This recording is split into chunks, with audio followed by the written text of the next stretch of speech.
We've actually been on a little bit of a heater as of late with our buy low calls. Now, I want to reiterate a couple of guys we talked about last week that I still have as clear buy low candidates. First off, the Miami Dolphins players. Now, again, Tua will not be playing in week 7. We already knew this. The timeline involves Tua coming back in either weeks 8, 9, or 10. And as soon as that happens, Tyreek Hill goes back to being a top 2 wide receiver in fantasy, possibly the wide receiver 1.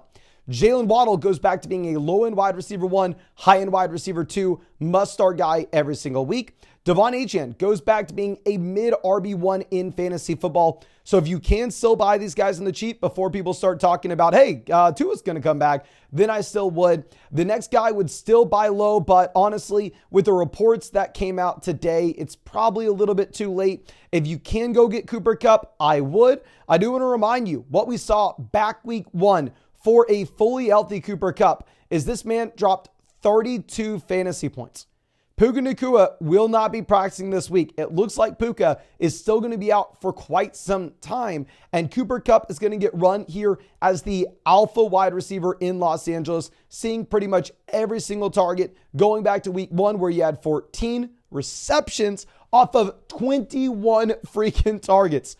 If Kupp is back at practice on Wednesday, practicing in full, and all of a sudden he is fully good to go by Sunday, and we have no Puka Nacua here, Cooper Kupp will be a top 5 wide receiver in my rankings. I do currently have Cooper Kupp number 10 rest of season because inherently there is a little bit of risk until we actually see him back on the football field. And at the same time, once Puka Nacua comes back in later in the year, then obviously projecting out Kupp to have 21 targets in a game does become very difficult. If you're using the flockfantasy.com trade finder to look at some deals that have involved Cooper Kupp today and yesterday, you had Cooper Kupp get traded for James Conner. Give me Cooper Kupp over Conner. Somebody traded J.K. Dobbins for Cooper Kupp. Give me Cooper Kupp. Somebody traded London and Spears for Kupp and Hunt. Give me Kupp and Hunt. Somebody traded Montgomery and Tolbert for Kupp and Cook. And what's actually funny is if you're looking at some of these healthy receivers or guys that have been playing over the past few weeks that have not gone through their bye week already, you will actually get more games played for Cooper Kupp going into the future than somebody like, say, I don't know, James Conner at running back, right?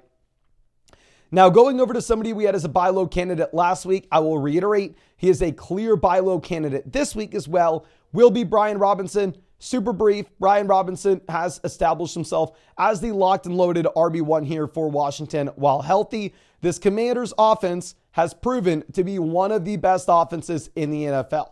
What's actually really exciting to see in Washington is if you take a little peek at the implied team totals that you have for these offenses in week 7, right now sportsbooks are telling us that the Commanders should be the highest scoring offense in the NFL. And if that is going to be the case, Brian Robinson will be a top 12 running back in my rankings this week, assuming that he is healthy and assuming that he is good to go.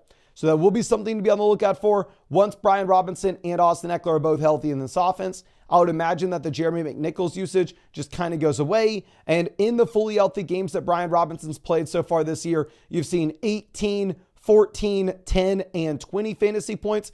And even a game where he only plays 34% of the snaps, you still have 14 points. May not be the worst thing in the world you miss this tough matchup. I have him as a mid to high end RB2 in my rest of season ranks. I have him right in the same range as guys like Aaron Jones, Christian McCaffrey, Tony Pollard, and DeAndre Swift. And using the free trade finder that we have over on flockfantasy.com, you can see that Kareem Hunt and Wan'Dale Robinson were just traded for Brian Robinson. Please give me Robinson. Chuba Hubbard and Christian Kirk were just traded for Brian Robinson and Tank Dell. Give me Brian Robinson. Sounds like Brooks is coming back soon, and Robinson will be well ahead of Chuba Hubbard once that does happen. Somebody traded Amari Cooper, Raheem Mostert for Brian Robinson. Robinson side easily. And somebody traded Terry McLaurin for Brian Robinson, which honestly I would do even if I didn't need a running back. Now, going over to Devante Adams. Devante Adams is a mixed bag. It's going to depend on how frustrated the Devante Adams owner is in your league. I don't want to come out here and tell you, oh, Devante Adams is for sure a top 10 wide receiver rest of season. In reality, if you go over to flockfantasy.com, you'll see that I have Adams currently ranked as a low-end wide receiver 2, high-end wide receiver 3 in the rest of season ranks. We have him right in the same range as T. Higgins, Brian Thomas, Deontay Johnson, Terry McLaurin, and Jalen Waddle. We'll have another one of these players as a buy low candidate later in this video. But with Devante Adams, this is a receiver that we haven't had since week 3. You go through the first 3 weeks this season, of course, Devante Adams was up and down. You're part of the worst offense, or one of the worst offenses in the NFL in Las Vegas, but the underlying target volume was still there, which is very encouraging. Devante Adams was averaging 9 targets a game through the first 3 weeks, but using the trade finder, like I said, trades are all over the place. You see Devante Adams get traded for like Juju Smith-Schuster, Cortland Sutton. Somebody traded Alexander Madison for Adams. Somebody traded Josh Downs for Devante Adams. Somebody traded George Pickens and Braylon Allen for Adams. Sounds like Adams fully through the hamstring, 100% a trade target if you can get him at one of these price tags. But of course, I really recommend y'all going and taking advantage of the free trade finder that we have over on flockfantasy.com. Of course, you can find that link in the description as well as the comment section. But going over there, you can look at all trades that are happening in real fantasy football leagues, and you can actually look at your exact league settings as well. That way, if you want to go, okay, I want to trade Bijan Robinson, type Bijan Robinson in the trade finder and see what the realistic price is in real fantasy leagues. Obviously, over on flockfantasy.com as well, you can link your fantasy football team and get updated power standings for the league that you play in, which is a super cool tool. And you can use it to actually help you with waiver wire claims. Because I know Sleeper, Yahoo, ESPN, I mean, the way that they sort the waiver wire options is really weird, where they're basing it off of projections, where with the site, you can actually base it off of the up-to-date rankings. That should help you out a lot. But moving over to our next option, we are going to be looking at Xavier Worthy. Now, with Worthy, before the bye week, you actually get the most targets that we have seen all year. You have Xavier Worthy with 6 targets, which obviously this only equates to about 12 fantasy. It's not great. He kind of saves the day with the cheap gimmicky touchdown, but nonetheless, with Worthy, this is now back-to-back weeks where you've had double-digit fantasy points. This is the most opportunities that he has seen in any game this season. And what I want to do that's a little bit fun here is just remind y'all what you should naturally expect from these rookie receivers. We're going to talk about a few more rookie receivers in this video as well, but you're going to be expecting these players to continue to improve as the season goes on. Like, let's go ahead and let's look at what you had from Rashee Rice in his rookie season in the same Chiefs offense. Through the first 6 weeks, Rashee Rice's best game, you were looking at a total of 13 fantasy points. His up and down nature with a couple games under 10 points actually looks very reminiscent of what you had with Xavier Worthy. And when you actually saw the full-blown Rashee Rice breakout and where the Chiefs began implementing him significantly more into the offense was directly after the bye. After the bye, you get 8 points, 24 points, 14 points, 18 points, 24 points, 11 points, 17 points. Now, of course, just because Rashee Rice was able to break out in the second half of the season right after their bye week, that doesn't mean it's 100% guaranteed for Xavier Worthy. These are very different players. I just want to reiterate, this is a round 1 NFL option that is playing in a wide receiver depth chart where they just signed Juju Smith-Schuster off the street, and people are excited about Juju, including myself, primarily because you are attached to Patrick Mahomes. Now, of course, every time I say the Chiefs are a good offense, we have everybody in the comment section screaming at me going, well, actually, the Chiefs this year, guys, come on. It is Patrick Mahomes. It is Andy Reid. You see a season high 331 pass attempts for Mahomes this past week. If you look at over the past 3 weeks since the Isaiah Pacheco injury, you've actually seen this team skew more pass happy with 39, 29, and 39 pass attempts for Patrick Mahomes here. So the passing volume is actually going up in KC.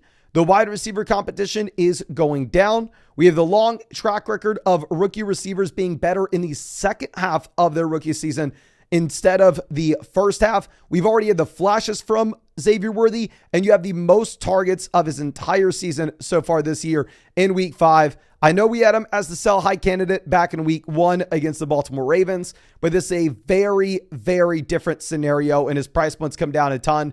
I have him ranked at wide receiver 33 in our rest of season ranks, right alongside guys like Zay Flowers, Amari Cooper, Jackson Smith-Njigba, and Rome Odunze. And then going over and looking at some recent trades that people made, somebody traded Amari Cooper for Xavier Worthy Worthy and Geno Smith. Somebody traded David Njoku for Worthy, Austin Eckler for Worthy, Jamison Williams for Xavier Worthy. The Eckler for Worthy deal obviously is unrealistic, but if you could trade Jamison Williams for Xavier Worthy, I 100% would look to make that move. Now, going over to our next option, we are going to be looking at Rico Dowdle. Now, I know we are going to have people in the comment section going, oh my gosh, this guy put Rico Dowdle as a faller in the last video and a buy low in this one, because they don't actually watch the videos. They just skim through.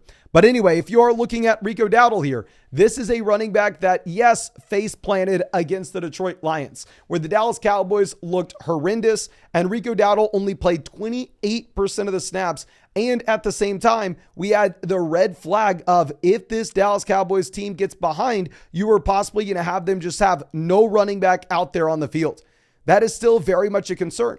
But very similar to what we said in the video yesterday regarding the Dallas Cowboys options such as Dowdle and Dak Prescott being losers from week 6. If you zoom out and look at what we've had from the Dak Prescott McCarthy era, this is your regular scheduled programming for the Dallas Cowboys. There are going to be these 3 or 4 games every single year where the Dallas Cowboys just get out-coached. They are not able to do a single thing, and everybody screams that the Dallas Cowboys are the worst team in the NFL. In reality, the Dallas Cowboys are probably not going to be that bad. This coaching staff's already come out and they've already said, hey, we need to get Rico Dowdle the ball more often. They will be in games in the future. Hopefully this defense can get a little bit healthier in the week 7 bye. Week 8 is going to be a very tough matchup for the Niners. But Rico Dowdle is still a starting running back in an offense that does project to be average to slightly above average through the rest of the year. And if you're looking at the running backs, we have them alongside in our rest of season ranks. We have them next to Jonathan Brooks, Ramondre Stevenson, Bucky Irving, and Rachaad White. And I would love to trade Rachaad White for Rico Dowdle at this point, as it looks like White may be in a 3-man running back by committee where Dowdle is the lead back in his own offense. Somebody traded Tracy for Rico Dowdle as well. Somebody traded Roma Dunze for Rico Dowdle and Dontavian Wicks. And somebody traded Darnell Mooney for Rico Dowdle and Christian Kirk. So if you can get Rico Dowdle as kind of that throw-in deal, or if you can trade one of those short-term fill-in running backs for Dowdle like Tracy, I think that makes sense with the guaranteed role that Dowdle has through the rest of the season.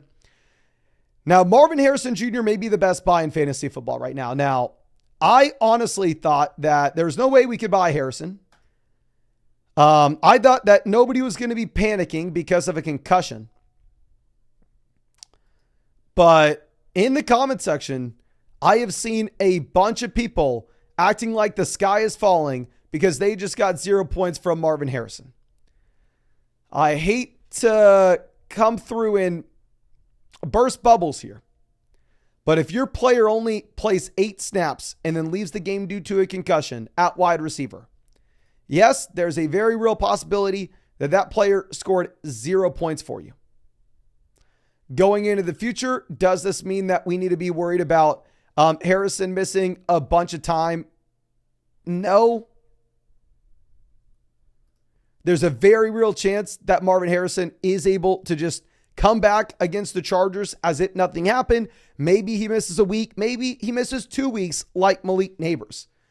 But nonetheless, this is still a wide receiver that was one of the best rookie prospects coming into the NFL over the past 10 years. And on top of that, you are looking at a strong performance for the first half of his season with 3 of his games, yes, finishing with fewer than 10 fantasy points. One of those was because the concussion. Really, it's just 2 games under 10 fantasy points. And then you had 3 games over 15 points. Going through and looking at some of these trades with Harrison, somebody traded T. Higgins, Michael Pittman for Harrison. Somebody traded Jonathan Brooks, Bucky Irving for him. Somebody traded DK Metcalf for Harrison and Tank Dell. Somebody traded Amari Wandale and Bucky for Harrison.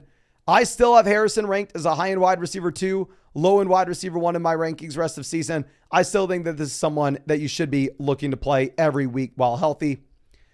Now, Brian Thomas Jr. was also another player I did not think we were going to be able to buy low on. Yes, we had Brian Thomas Jr. pretty low in the rankings last week in comparison to a lot of other people. And the reason for that is it was a tough matchup for Thomas going up against a good Bears secondary. It was a London game where there is a lot of uncertainty.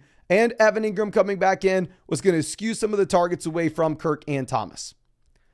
But yes, Brian Thomas lets down with the 5.7 fantasy points.